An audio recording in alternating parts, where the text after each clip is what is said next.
नमस्कार, स्वागत है आपका सत्या बंधु भारत न्यूज नेटवर्क टॉप 10 में और मैं हूं आपके साथ शालिनी। आइए बढ़ते हैं दिन भर की बड़ी खबरों की ओर। भारत की नई आध्यात्मिक आर्थिक महाशक्ति के रूप में उभरा अयोध्या। इस वर्ष के अंत तक पर्यटकों की संख्या का आंकड़ा 50 करोड़ पार कर जाएगा। अयोध्या को पर्यटक नगरी बनाने का श्रेय डबल इंजन सरकार को जाता है। सीएम योगी आदित्यनाथ अयोध्या के विकास को लेकर गंभीर हैं।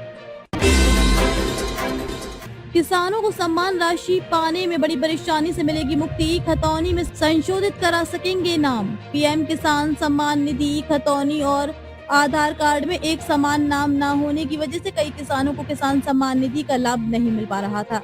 राजस्व परिषद खतौनी को आधार से लिंक करने की योजना पर काम कर रहा है।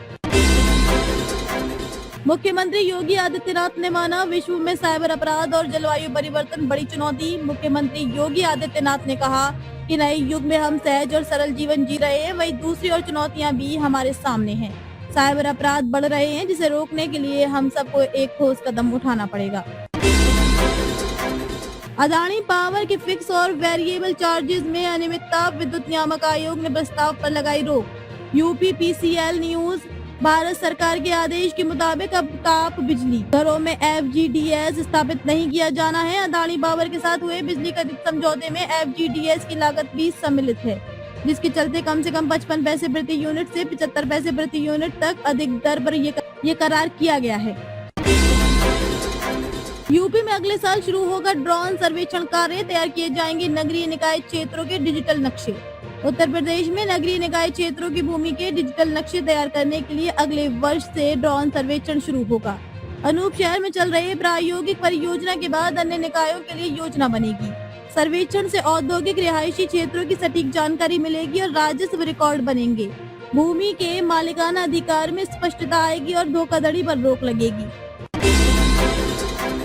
सीमाओं में नहीं बंध सकता वायु प्रदूषण, एयरशेड मॉडल की जरूरत। सीमा पार प्रदूषण से निपटने के लिए विशेषज्ञ, नीति निर्माता और मीडिया प्रतिनिधि एक मंच पर आए। वक्ताओं ने वायु प्रदूषण को सीमाओं से परे एक क्षेत्रीय समस्या बताया, जिसके समाधान के लिए एयरशेड मॉडल और क्षेत्रीय सहयोग की आवश्यकता पर बल दिया। उन्होंने सरकार द्वारा जागरूकता अभियान चलाने पर जन सहभागिता को महत्वपूर्ण बताया। बैंकों में पीएम स्वनिधि योजना को 1.30 लाख आवेदन लंबित। निदेशक सूडा ने ऋण वितरण जल्द करने के दिए निर्देश। राज्य शहरी विकास एजेंसी सूडा के निदेशक ने बैंकों को पीएम स्वनिधि योजना के अंतर्गत लंबित 1.30 लाख आवेदनों का शीघ्र निपटान करने का निर्देश दिया है।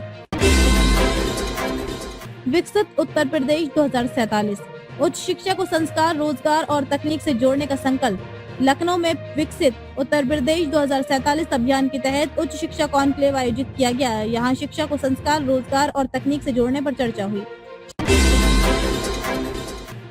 यात्रीगण ध्यान दें, 1 दिसंबर से BNRS होगा बनारस रेलवे स्टेशन का नया code. Varanasi junction railway station का कोड 1 दिसंबर से बदल जाएगा। अब स्टेशन का नया कोड BSBS की जगह BNRS होगा। लखनऊ में युवक की मौत मामले में जांच की मांग। पोस्टमार्टम रिपोर्ट के इंतजार में पुलिस। लखनऊ के सुशांत गोल्फ सिटी में अंकित गुप्ता नामक युवक का शव मिलने से सनसनी फैल गई। परिजनों ने युवक की मौत की जांच की मांग की है। अंकित एक जन्मदिन पार्टी में शामिल होने गया था और बाद में उसकी लाश मिली।